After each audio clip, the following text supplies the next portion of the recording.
So the first step is the site assessment. So for this site assessment, you want to determine how many AEDs are recommended and or needed, and where should you place them.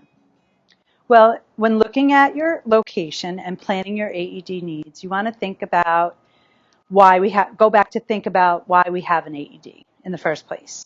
We have the AED available to help us if somebody is in sudden cardiac arrest. Well, where can somebody be in sudden cardiac arrest within your location? Because it happens anytime and anywhere, it may not even happen in your building.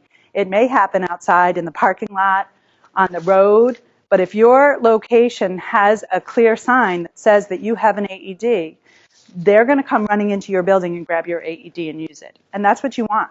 You want it to be available for when the event occurs. So taking that into consideration, if you have multiple floors, if you have wings, corridors, we recommend using a 2-minute turnaround. If you think about the fact that we said every minute counts, with every minute, 10% less likelihood. So if you use that 2-minute turnaround time, can I get to the AED and get back to the victim within a 2-minute turnaround time?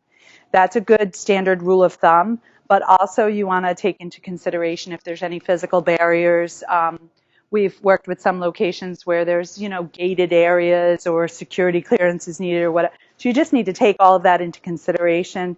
And there are services that are provided where you can have professionals come out to your location and make that assessment and provide you with a formal report as to how many and where they should be placed.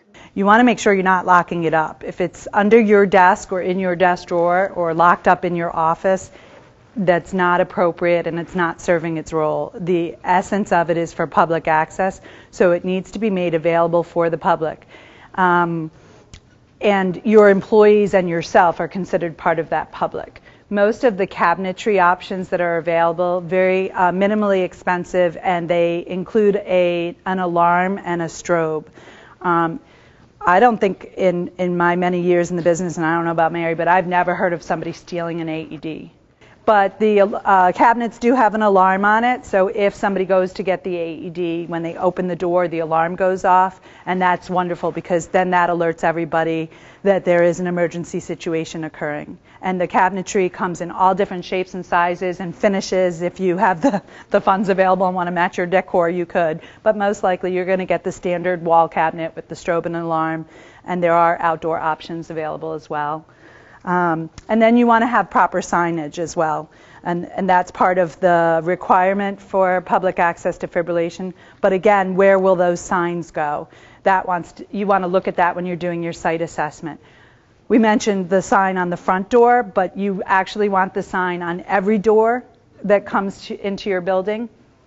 And then that sign is going to say, this building is equipped with an AED and this is where it's located. But then once you enter the building, you want signs that are going to, if I look up, I should be able to lead myself to the AED. Because in an emergency situation, when you're panic-stricken, you're not going to remember where it is, even if you knew where it was. So you need those visual cues to get you there.